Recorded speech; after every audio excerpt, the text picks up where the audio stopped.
अस्सलाम वालेकुम, आप देख रहे हैं World News HD Pakistan. Deputy bureau chief Punjab Rao Waseem Akhtar की इस रिपोर्ट के मुताबिक मरी से दरबार आलिया मोड़ा शरीफ में जारी 3 रोज़ा सालाना उर्स मुबारक की अख्तामी तकरीब में मुल्क और मिलत की सलामती, पाकिस्तान की तरक्की और खुशहाली, पाक फौज के तहफ़्फ़ुज़ और शोधा पाकिस्तान के दर्जात की बुलंदी के लिए खसूसी दुआ की गई।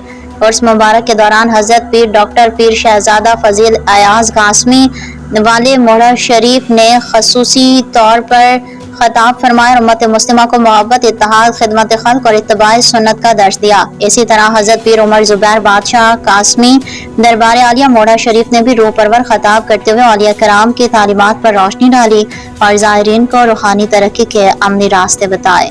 3 रोज़ा तकरीबात के दौरान मुतादिद मुहाफ़िल ज़िक्र, दरूद सलाम, नात ख़्वानी, उलमा कराम और मशाइख़ उज़ाम ने ईमान अफरोज़ खताबात किए हैं, जबकि हर जानिब से अल्लाहु अकबर के नारों ने फ़िज़ा को नूर और सरवर से भर दिया। मुल्क भर से आए हुए ज़ायरीन की बड़ी तादाद ने उर्स मुबारक की तकरीबात में शिरकत की। दरबार शरीफ की इंतज़ामिया की जानिब से शुरका के लिए रिहायशी, लंगर, तिब्बी सहूलियात और सिक्योरिटी के मौसर इंतजामात किए गए थे। ये सालाना रूहानी इज्तिमा अकीदतमंदों के लिए मोहब्बत, रूहानियत और इस्लाह बातिन का अजीम जरिया साबित हुआ।